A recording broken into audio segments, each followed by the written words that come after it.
Hello, welcome to Conversations with Life. It's Sochi, and I'm here with Cedar and Keith and a whole bunch of revival participants in our awesome hippie tent up in Eden, Utah. And we're totally thrilled today to have a guest, Steve Erhart. He's got a question that we all get to sit and discuss today. Sure. So a little preface for it.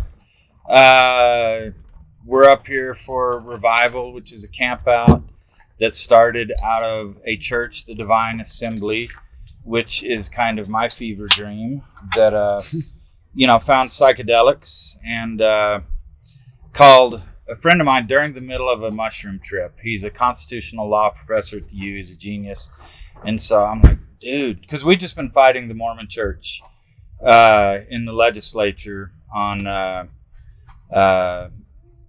equal rights, right, to establish gender and establish protections in employment and housing for LGBTQ individuals. And so we've been fighting against the Mormon church and religious liberties. And so, I'm a lawyer and spent a lot of time studying that. And afterwards, I discovered psychedelics. And so I called Cliff, my friend, this genius law professor. I'm like, Cliff, oh my God, if anything's religion, this is it, brother. I mean, this is something people need to experience this if they want. They need legal protection. So, I was still tripping. And so he said, Steve, tell me at the end of this overlong conversation that you're starting a mushroom church and I'm your general counsel. I said, that's it. And so that was 5 years ago. And we've been doing this for 5 years. And it's fascinating. And what it took me, I'm kind of slow to the party, even if it's my own party. And there, TDA has always had one tenet, which is each individual can commune with the divine and receive guidance. So in other words, no dogma, no hierarchy. And so I was talking with a friend. I'm like, I don't know how you describe that. And he's like, it's a mystic religion. I'm like, I don't think so. And he's like, it's a mystic religion. I don't think so. So finally he's like, do you know what the word mystic means? I'm like, well, yeah, you live in a cave and sleep on a bed of nails. And he's like, no. He's like, you have your own individual journey without dogma. And I'm like, oh, it's a mystic religion. He's like, yeah. So realizing that I started a mystic religion, I get to talk a lot of people where the place where psychedelics and religion really come alive, right? You're seeing it in a lot of different faith traditions. My friend Madison Margolin has beautifully covered the Hasidic Jews up in the Catskills, how they really are breathing life back into this mystic religion. And, we get a lot of lapsed Mormons and Catholics, and it's just fun to see people reconnect with their own spirituality. So all of that, being part of seeing psychedelics and religion and worship come together, my question is the establishment, and we can talk about the American establishment. We talk a lot about First Amendment freedoms, religious freedoms.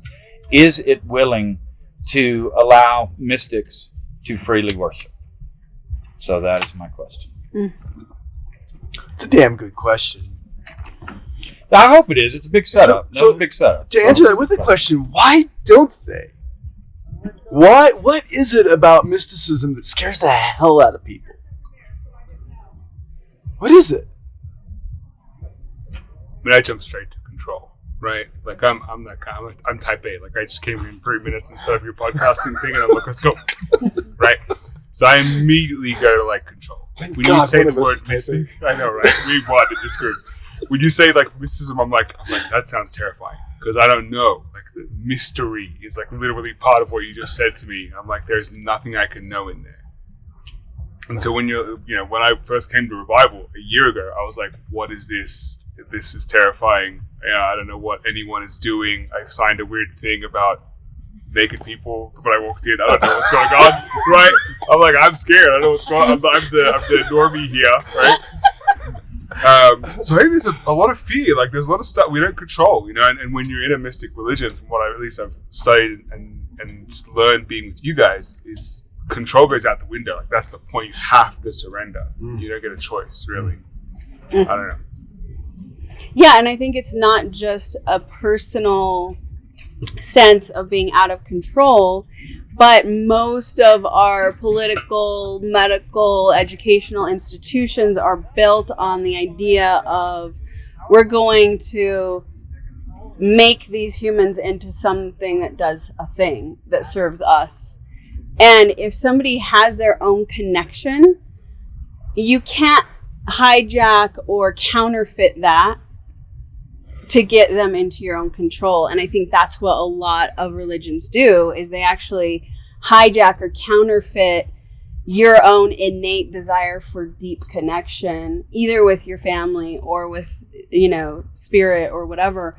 And they get you under their control. And next thing you know, you're giving them all of your time, talents, resources, everything.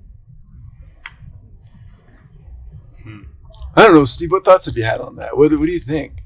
Well, I think about this nonstop. Yeah. And so, what is the relation between spirituality and religion? And so, I think the first time I really worshiped, I tried to, when was that? And it was, I grew up in Houston. So after a big thunderstorm, this ditch by my house had water, and then tadpoles magically appeared. I mean, that's a miracle. Right? I mean, it's like 5 years old. That's absolute miracle. And then, I pulled everyone, you got to check this out. And then they got legs. And I don't know if y'all have ever seen this miracle. They turned into frogs. Sorry if that's a spoiler. They turned into frogs, man. And so I'm like, holy moly. Around the same time, I see a bird spend a lot of time up in a branch, builds a nest. I climb up there, eggs in there. Anyone know what comes out of eggs? Omelets. Birds.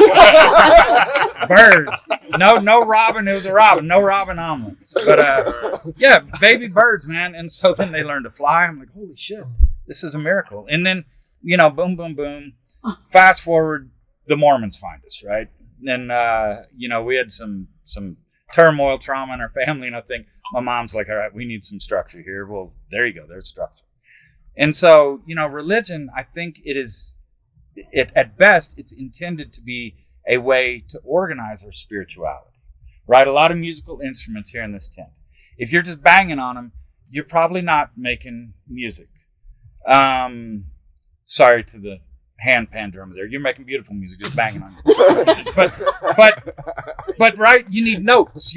There's a structure to it. And so I think religion can be a way where we structure our spirituality, where we let it breathe. We try some things, we learn some things. But unfortunately, I think what religion is, I agree with the control thing. It's largely a place where spirituality goes to die. That rather than organizing it, it becomes a cage and it traps it. And so that's the fun thing that we're seeing everywhere, but especially in Utah, where you have a lot of lapsed Mormons who, how many of you have an experience with Mormonism? It's, that is a very prescriptive thing. Here is your deity. Here's how you will worship. Here's what you will do, what you won't do. And to me now, a mystic, that's a caged way to worship, right? It has to fit into here. And so since that time, I've talked with God a number of times. I've talked with Jesus. I've talked with, and I don't know what that means. I'm sure it's just stuff going on in my mind, but it feels awfully real. I've learned a lot of important lessons. But I think the only way to really do that is to walk the earth without a lot of prescriptive stuff around your religion. That this is the only place you can find God. Keep looking. Well, I think if anyone worshiped my gods, that I don't think it would work. I think that they come out of this odd melon with all of my weird experiences. They're fit for me. They're bespoke to me. And so, I think that, I think establishment, here we live in the land that supposedly has the most religious freedom in the world, and it needs to look very Abrahamic, right? It has to have certain structures. It has to have certain things where we're like, oh, that looks and smells like religion. In mystics, when you're following your own path, you don't have that. So they don't, part of it is an innocence. They don't recognize it as religion. But then, it loses the control thing. Because Abrahamic religions we're used to, there's a leader, right? There are leaders. And those leaders can hold people responsible. There's certain things. And with mystics, no one's in charge. Yeah, no one's in charge. And I think that all religion starts out is a mystic experience, like we said. And then there's this really interesting and weird history of religion and government. Kings being divinely appointed. And I think it's the ultimate power move. And I think this is what the ultimate power move a human can make is worship my gods or you're wrong. Like that is the ultimate, because like in a way you can say do what I say or I'm going to kill you. And that's pretty direct. You can look at that and see, that's pretty evil. That's pretty stupid. I don't like that, right? But when you say, here's the special feeling, and when you have that special feeling, it means that my gods are right. If you can get that over in a kind of a broad way, then you did it. You did it. You own the world at that point, Catholic Church. And the funny thing, the crazy fucking thing about Mormonism is it was started by a mystic. Yeah. Dude went in the woods, probably tripping. I'm a Stone Joseph theory advocate. And dude goes in the woods, has this really interesting experiences, interpret it in his Christian way, because that's his concept for God, comes biblically. And then starts saying all this crazy shit. A lot of it's pretty good shit, right? Like, it's pretty good intelligences and all that. Hell yeah, I'm down for that. But then the complete turn into power. Somewhere somebody saw Mormonism, Brigham or who, saw it and said, oh, I can use this. I can get this work. This has some sauce. People are in it. I can use this to control people. And, that's the current political climate in Salt Lake City, Utah, for sure, or Utah generally. Yeah, it's such a poser to me. It's crazy. Well, I realized as I was pushing for housing and employment equality, I realized it's useless to talk to representatives and senators. They're not in charge of this. And then, I tried to talk to their church. I don't think the church is even in charge of this. So, we passed it in 2015. And part of the story of that is, I realized I will never convince these elected officials. They're not in charge here. Their God is in charge. So I need to convince their God. And so that's who I started talking to, realizing their God reads the New York Times and the Washington Post. And so their reporter said, what's the fate of your bill? And I said, you're asking the wrong person. They're like, should we ask leadership? No, they're not in charge. You should ask. I said, the closest you can do is the lobbyist for the LDS Church. Here's his name and phone number. Call him, have him get in touch with God and see what their God does, because their God controls this. So both those reporters are like, we're on the record, right? And I'm like, yeah, we are. And so, I think they had a bit of a panic, and, all of a sudden, right? They did. They all of a sudden changed, and they weren't used to that kind of dialogue. It's amazing when you get down to basics, when you get down to real talk, how people aren't used to it, and it changes things. And so, so their God, yes, read those articles and changed their mind. And all of a sudden, people who would have taken a bullet the year before they voted for that, oh my gosh, they're elbowing people out of the way to be there at the signing ceremony because their God changed his mind. And so you start a religion, which I have done. We stopped counting at like 20,000 members because it started feeling weird. I was excited about how many members we had. And I'm like, So we have a lot of members. I don't know how many. We have tons. But it gets weird. The emails that I get, people are like, tell me what to do. Tell me how to live. And those of you who know me, I'm like, I can barely get through a fucking day myself. Ask Sarah. I'm the last person. Bitch, tell me how to live. I'm the last person you want me. I'm the last person you want telling you what to do, how to live. but I could. If I told people you need to eat mushrooms while standing on your right foot, and, say these, some people would, because we come desperate, right? Yeah. Life is tough, and we come desperate for someone to tell us what to do to make it stop, to make it change. And that's what you're saying. That's the magic of religion. I can say certain words, I can do certain things, it will all change. Yeah. Well, and the freaky thing is, it works. This is what I have this line about energy work, that I could have like the Barney energy work and saying, I love you, you love me, and you'd be healed. If you really thought that moved energy, if that was good for you, I'd invent the Barney energy healing method, and it would be amazing. I'd dress up a purple dinosaur, come to your house and wave my hands around. You'd be like, I'm cured, right? It would be amazing. It would work. And it kind of does work. When a Mormon takes the sacrament at church, there's an opening there. They decide to open. They decide to let their energy move. And when the energy moves in your body, it feels like, to them, they call that spirit. But to me, that's just energy moving through my body. I feel that all the time. Like some really good popcorn. And I'm like... Yeah. It's like... Hallelujah. Like, oh my God. Praise God's Lord. true popcorn. Right? Everybody must partake. Gosh. I desire all to partake. Like, seriously, like it would be a thing. It kind of works a little. It works enough, and meaning is the basic good of human life. Nothing is more important than that a person feels meaningful. And if you can build a system that you can replicate that reliably, we will go for almost nothing that's reliable rather than freedom that's not reliable. And some of me, part of me says that's not a bad bargain. Like, to keep society normal, safe, not normal. Okay. Forget I said normal. Nothing that I like is normal. I have editing capabilities. Yes. I can just cut it. Thanks, Keith. To keep society going. To keep people, like, basically, a lowest common denominator of meaning. I can see why people... No American left behind. We can get it done. Yeah, right. And we'll take it. And we'll take that safety. And that's the funny thing. Like, I came here from Australia, which is very much a safety over freedom. Like, not to a crazy extent, but more than America. And everyone was like, no. Fuck safety. We want freedom.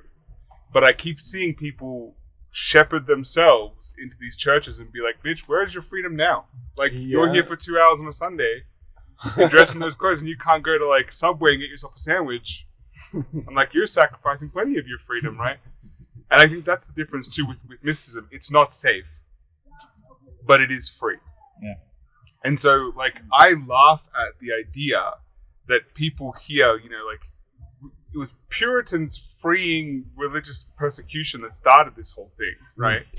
And they just brought it with them, and they're like, freedom, our way. Right? And it's just like, cool, man. Like, I don't really like that. Too bad. That's what we got.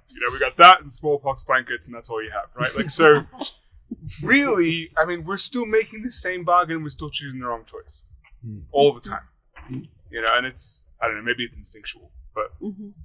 Yeah, and I think part of the fear of that freedom is that there's this huge radical polarity. And I think of, under the banner of heaven and the people doing horrendous things and saying, well, I had a vision. I'm a mystic. Yeah. God told me to go kill these children and mothers and other people. And like what do we do with that? Yeah. Yeah, I think that's very much it is, religious people act religious, which often means that unpredictable and weird. Sometimes fatally weird. But I think a lot of that is when dogma comes in. I think that dogma-free people tend to be pretty peaceful, it looks to me. So I do think that mystics, we don't know what they're going to do. I do think that scares the man. Yeah. But, I look at people who are religiously programmed. And, I know people are saying, well, that's not how the programming is supposed to work. That's an exception. Well, those exceptions are all over the place. I mean, this dude who killed, in Minnesota last week, these legislators, early on, people are like, oh my gosh, she was, worked for Waltz. We know what this is going to be. I saw the, Republicans getting wound up. Oh, we know how this plays out. I'm like, I'm not going to jump into this.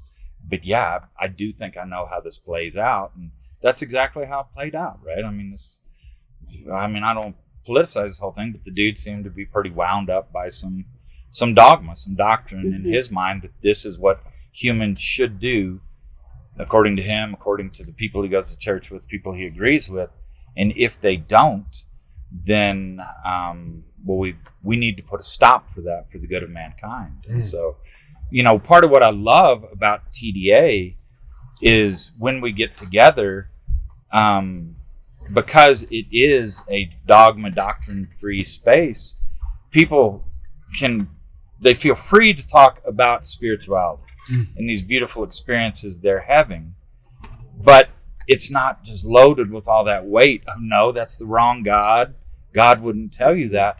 So I had a friend who was telling me like the most tender thing of his life, and he was so tender and so sad, and I'm just laughing my ass off because it was like this, three-eyed God, that was telling him this, and it was an appropriate response, right? That he gets that this is bizarre. This was probably something out of his soul and mind. But the message he got, I'm then just crying because it's so tender and so beautiful. I think mysticism, spirituality can really bring us together because it's an excuse to talk about the things that stir our souls. And if we can do that without, all these expectations, all this weight around it, it can be a beautiful, beautiful thing. Yeah, and I think a culture that is committed to non-dogmatism, right, is really good. It's another way of saying committed to truth, but we don't know what that is. Yeah, what is truth? Yeah. Committed to seeking more. Seeking truth, yeah. It's committed to the act of truth seeking than truth itself, which, like I said, who knows? It's really, to me, that's really I've heard a definition that the closest thing you could ever come to truth, or a definition of truth, is exactly what you're experiencing right now in this moment. The end. Because even in the next moment, if you try to talk about what you just experienced, it's a little distorted. Because there's interpretation, there's filter. Right. Yeah, words lie. And I think I love that about TDA and other, kind of mystical groups, because that's what really connects us. It's like, tell me what you're feeling and experiencing right now. Be with me in this moment. That's where a true connection comes from. That's where my energy and your energy gets to be organized into a place of absolute ecstasy and harmony, because we're not fighting over what's true. We're just in truth together. Yeah, it's like when you're sharing with me your spiritual experiences, profound experiences, you're just inviting me to see you. You're opening a window where that's the connection. To me, that's where God is. Is you're saying, see me, hear me. And I don't have, you're doing it wrong. I'm just like, that's fascinating. That's bizarre. It's fascinating. It scares me. It excites me. Just what my real reactions. And because I'm not trying to be offensive, I'm just like, this is amazing. We can deeply connect. Right. And there's no need to, I don't need you to believe my story. Yeah. I just want you to be here with me in this. Well, I can believe it's your story. Yeah. You had that experience. That's awesome. To me, maybe it's a little crazy. But cool. You really enjoyed it, and I enjoyed sharing it with you. Yeah. Yeah. To get back to the original question is, will government ever allow mysticism to be a thing? And I have a response to that that comes up. Just curious. We do stuff like this. We show up together in places, and we're good people. We treat people well. You do your mystic path. You go with its craziness, with its unpredictability, and you be responsible. You be consensual. You be real. You be alive. We do it in our lives, in ourselves, in our place, right? To me, that's the answer. When somebody can look and say mysticism, and they know people who are mystic, you know, they might call it different things, spiritual, but not religious, all these things, right? And they say, yeah, that group of people, that Divine Assembly thing I went to, there's some great people up there, man. They did some really cool things. And I felt really comfortable, even though people were, you know, tripping on mushrooms. Yeah. People were doing countertents. People were doing, I don't know, crazy shit. Penis puppetry, whatever. It was like Yeah. people were doing some weird shit, but they were pretty cool people, man. They did it, they did it right. So, I mean, that's an answer that comes to me when you ask that question. Whether or not that's valid or that's effective, I don't know. Yeah, I think, you know, my take is, you know, the way things are going, you know, government likely would not recognize mystic worship, because mystic worship, that's spirituality, right? That's us being spiritual. And the law is very clear that the First Amendment, these laws protect religion, not spirituality. Well, okay, it's just like getting Utah to change on sexual orientation, gender identity. Things won't change until we change them. Mm. And so I think part of this is, you know, it does have to be a movement. And the terms you used, it's interesting. You know, Pew, the folks who gather data and the folks who analyze data, they don't know what to do with mystics, right? At first they were saying, well, a lot of people are falling away from traditional churches. They called them the nuns, N-O-N-E-S. And then they're like, okay, that's derogatory. Let's call them spiritual, but not religious. Okay, well, that, again, is phrased in the negative. And so, yeah, I think as more of us come together and push to say, no, what we're doing is we are worshiping. If these laws protect religion, I mean, what I'm doing right now, it's far more religious than what I did for decades sitting in the pews. Mm. And so I do think we need to figure out a way to kind of assert what we're doing. And part of that does come with a name, right? What is a better title than all of these negatives? And I think we're just, you know, this is kind of new to the United States, that people really are leaving organized religion in big numbers, because it's just not working out, right? We're so many other things in our life we're customizing for what works for us in our situation. Well, these big churches, they're not designed for that. You need to adapt and fit to them. Mm. And so, yeah, I think mysticism obviously has been around forever, but for it to be recognized as a religion and be protected, for our heretical sacraments to be protected, somehow we do need to organize. We need to, who are we? What are we? What do we stand for? What do we believe? It is, organizing mystics is herding cats, right? Mystics do not want to be organized. I mean, it sounds like a juxtaposition. It's like organizing mystics. I'm like, is that even a thing? Like, isn't it supposed to be like more, you know, because like you said, it's the individual worshipping their own gods that are, you know, like you talked about how it's all in your head. And I'm like, that's like the most powerful thing that you're able to create is your belief, right? So you're creating divinity. And if you're trying to, like, I think about like the Greek pantheon was big enough. And if we talk about every mystic has their own, you know, divinity and their own, like, that's a massive pantheon we're trying to get together. And so it kind of almost feels like counterintuitive. It's like, well, we have to use labels in order for there to be something you can write down and protect. And, you know, working with these two for 2 years, if there's one thing I've learned, it's that, like, you know, labels in general are very restrictive by nature, right? And if you're trying to restrict, like, it's a difficult thing to do. So so I think it's a valid question to say, do we want government to sanction mysticism? Because one of the things that happens very often is when we go for government protection, what we also get is government regulation. Mm-hmm. And how do we navigate that? Yeah, if I can jump in on that. So I speak at a lot of conferences on psychedelic religion. And I just, like 2-3 years ago, I just deplatformed myself. I just hate it. It's a bunch of lawyers up there talking lawyer speak. And what it is we're looking at what is legal psychedelic religion. And those of you who are TDA, you've heard me yammer about this forever. And it is just lawyer speak.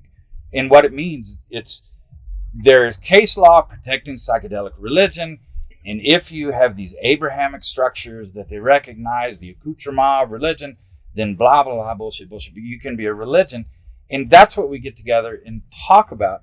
And yeah, again, that's where spirituality goes to die. Mm-hmm. And so, I think the thing to do is, I think we should be safe when we worship with our sacraments. I think we should be legally safe. And I think what that comes down to is, rather than, if people want to join TDA, that's great.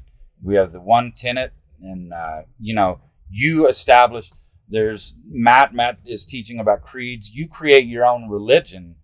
On top of that, your own church with your creed. What do you as an individual believe in? What do you do? So that's where we try to do the individualization. But I think we fill the pantheon. These gods that we see, right? When we go to the mystic, okay, it doesn't take much to get legal, right? And here's how I worship. You don't even need to do that. That's the one thing in America. You can just say, I am a church. If you're fans of The Office, when Jim goes out in the parking lot and says, I declare bankruptcy, it actually does kind of work like that. With churches, you can say, I'm a church. Here's my church. Attend Matt's creed writing thing. And you say, this is how I worship. This is what worship means to me. This is my scripture that I write for myself. And I do think that way we can start gaining some legal protections for our heretical sacraments. All right, so there's energy in the room. Who has a question? Who wants to add to the conversation? Comment, question that's come up for you over the last little while? So I got a couple comments. Actually, yeah. 2 of them. One is that I think... Comment 1, I'm DEA. That's right. Hey. I think that one of the things that we fear why we go to religion so much is we're scared of our freedom. Like, we're scared personally. Like, that's why people go to religion rather than mysticism, because who am I to say what I should do? Like, we're looking for something outside of ourselves to distract us, to lead us, to encourage us, to give us permission. Yeah. I think that's one big thing. The other thing is just, I grew up in the LDS church. I started doing missionary work in Nebraska when I was like 13, going with missionaries, served a mission in Mexico, taught a lot. And something that really was interesting, because you guys mentioned Joseph Smith being a mystic. Something that hit me, like, I've been out of the church for about 5 years now, and something that hit me after the fact was when whoever's gone and served a mission, I don't know what they teach now because it's changed, but when I served a mission, when they talked about him seeing God the Father, Jesus Christ told him one thing and one thing only. He told him, don't join any of the churches. Exactly. And that to me is like, oh, interesting, right? And then the religion comes from that. But that was the one thing that the Christ, the person that was leading, that he was following, told him is don't join any of the churches. So again, he was inviting that the mysticism, the be with yourself, that actually can you see who you are. So, and you know what he did? He went and talked to all the other religious leaders in the area. And the church was born. Don't join any of them. Join all took a survey. If you go with the story a little bit farther, what happened is he actually was okay for like a couple of years. And then he got, how the story is told, he went and he got worried about his own salvation. And that's when he prayed again. And that's when he took Moroni and gave him all the commandments and the organized religion. It wasn't until he wasn't okay with himself again that now he needed something outside himself to save him, to fix him. So I think there's a lot of interesting things. Totally. The most logical and most interesting kind of version that I know is Jung, Answer to Job, in which he said, God really wants to be human. So there's this like, we can't stand our own divinity. We need somebody to tell us what to do. And Jung sees Job in the story and says, oh, God's a dick. He really actually, being human is something, right? And I think that's really interesting. It's like, from one side, we're scared of our divinity. We're scared of like, really tapping into what we are. And at the other side, we can't hold what we are really well. We're kind of in this place. And what I see in the world is the ability of more people to do that. I really feel like the psychedelic revolution, this consciousness revolution that we're having now, is way better held as an answer to materialism and the kind of the woes of not trusting ourselves, of keeping ourselves contained overly much. Yeah, I think there's two really terrifying questions that come out of that comment. And one is the kind of original sin Western mindset of what if deep down we're all just really bad? But I think a maybe even more terrifying question is what if deep down we're all totally perfectly good? Yeah. Like this is all just right. And it's funny because I think that's one of the things that makes freedom so scary. Is if everything's okay, then all the things that I think are not okay actually are. Where goes all my stories and drama and woe is me and you know? What do you even do all day? Yeah. Like if I can't delineate between right and wrong, if I can't say I'm right and someone else is wrong, then how do I establish my value? How do I measure it? How do I track it? If I can't compare myself to somebody else and be like, look at me, I'm worshiping really well, and you're not, then how do I know that I'm any good? So good. I told you my early experiences really worshiping with nature. Well, I went on, I majored in biology, and to me that's worship, right? Just seeing how it all comes together. It's amazing. And so to me, I like science. I like following the data. Well, the data very strongly suggests, almost conclusively suggests that gods did not create humans. Humans created gods. Just about everyone walking the earth agrees on that, right? You take a Christian. It's like, here are all these gods. Who created all these gods? Well, humans created all these gods except for this one. Except for mine. Right? And so you look at the Venn, you look at the overlap there, and pretty conclusive that humans created gods. And so, I'll tell you two of my experiences with gods where I think I created them. And these gods should be worshipped. But I'm probably the only one who should worship them. And so my very first psychedelic trip, I'm hanging out right away in the garden with God. And so God just fucking loves me more than God has loved anyone else who's ever walked this earth. And I mean, just like really loves me. And so I'm like, okay, I've studied this. This is ego. This shouldn't be. And so then it just all starts to burn up, this wind, and it gets blown away. And I'm just sitting there on cracked earth, man.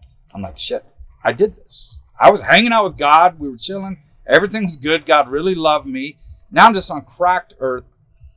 I'm toxic. Something did this. Your earlier conversation with Nathan in DBT, what did that is borderline personality disorder. I didn't know it at the time. Part of my perspective, seeing truth, is learning I'm fucking borderline. That explains so much of my life, which if you don't know what that means, it means you cannot hold love. You think you're absolutely unlovable.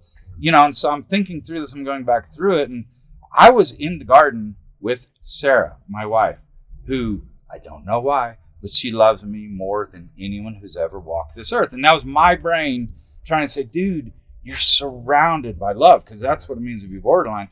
No matter how surrounded by love you are, you cannot internalize it. You can't hold it. You can't feel it. And that was the Rosetta Stone to my life, was my mind saying, take this one person it was ayahuasca, who's puking across the room over there. She loves you so much, right? So that was my first experience with God, and that absolutely was God. Now, if you start worshiping Sarah, I'm going to have to consider a restraining order or something. That's just fucking weird. The cult of Sarah. Then the other time, it's Jesus Christ, man. It's JC and the flesh right there. And so I'm like, God, what? I knew we'd come down to this. It was the coolest thing. JC just like turned into stardust, man, just like disintegrated, and there was the cosmos behind him. And so again, to me, I think it's real. I think this is as much as anyone's ever hung with Jesus, but I think it's all in my mind, it's all in my soul. And so I'm like, all of a sudden, I'm just reprocessing all the stuff. Well, Jesus said, follow me. What did Jesus do? He's standing up to the dogmatic people of his days. He's just giving them the middle finger. That's what he's all about. He's hanging out with the outcast, right? And he's just doing absolutely. Jesus was a mystic, man. And then all these people are like, Jesus is so fucking cool. Let's follow him. He's a religion. Let's do what he's doing. And Right? Yeah. I mean, so the sense in my little brief encounter with Jesus is I think he's like, God, people stop. This is just fucking weird, you know? So I think follow me just means like, just do your own be a mystic. Do your own thing. Well, so I don't know if that's right or wrong, I think but it works for me, and it has taught me a lot. Got me into dialectical behavioral therapy, which has changed my life, and that's as big as a tadpole grown lace turned into frog miracle in my life. You know? I love that metaphor. I'm at peace. I talk to Jesus. I'm at peace. Yeah, my thing is like Jesus. Hallelujah. Jesus is like, come follow me, and then he goes and gets himself crucified. I don't know. I don't know what I highly recommend Hard pass. metaphorical crucifixion. they didn't like mystics back then either. I'm not a real fan of the real thing, but yeah, Steve, that's a beautiful story. I appreciate that. Anybody else have a question, a comment? Something's alive for somebody here. What do you want to say or ask? Well, you got Steve here.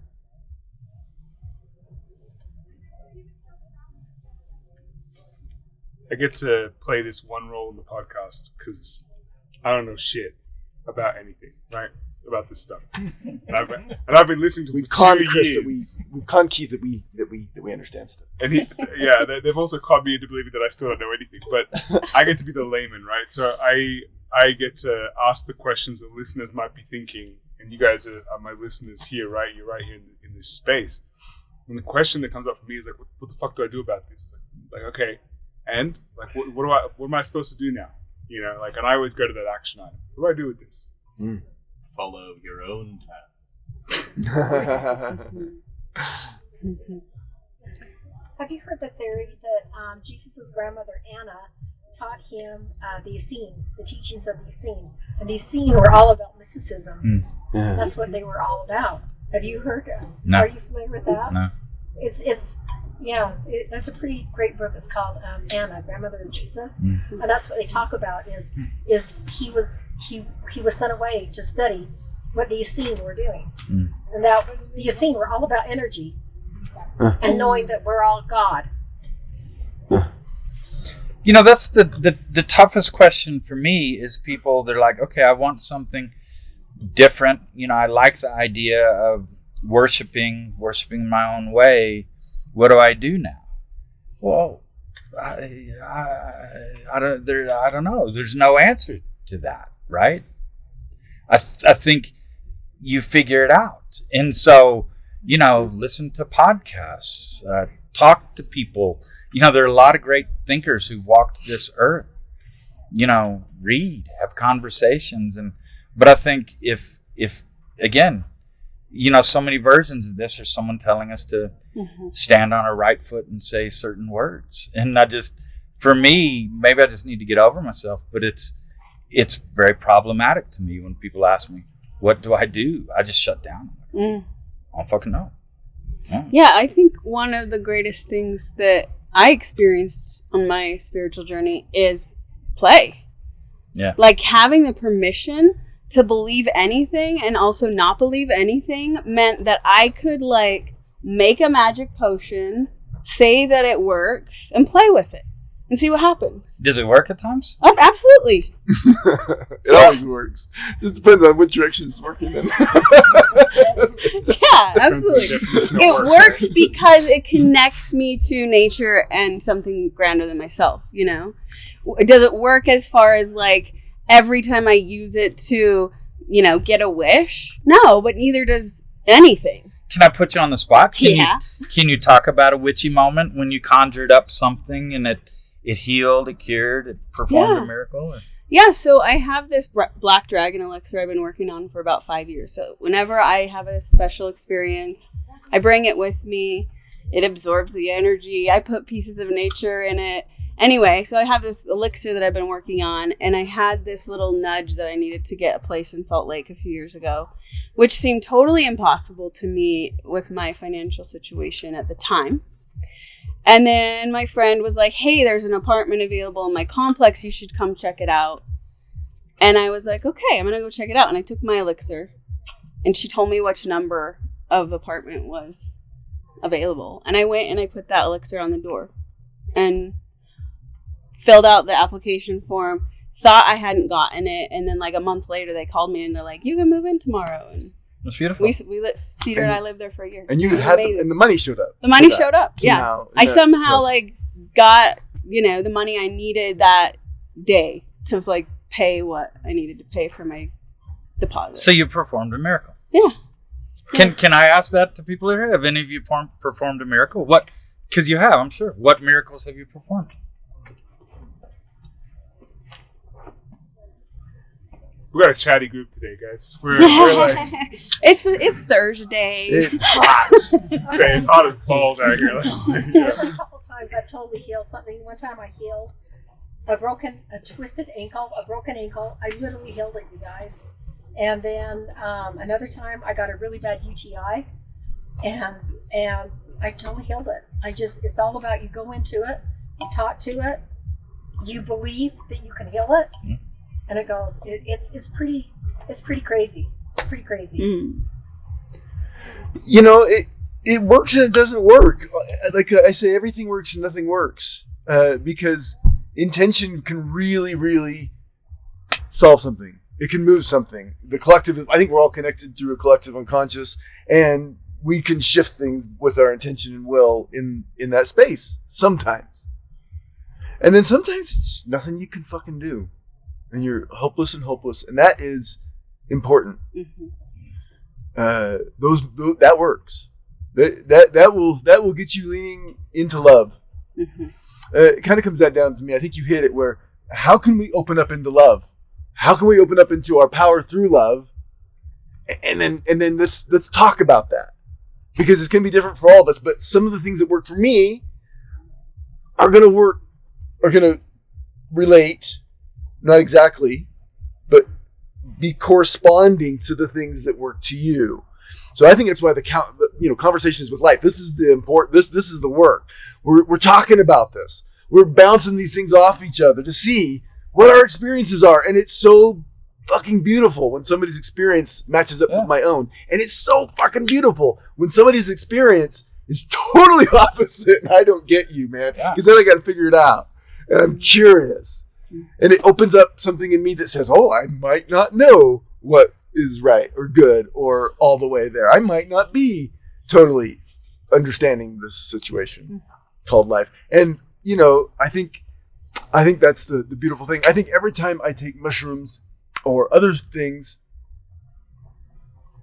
other medicine, it's a conversation with the planet, with the plant, with the whatever energy container that medicine creates, So to me, what do?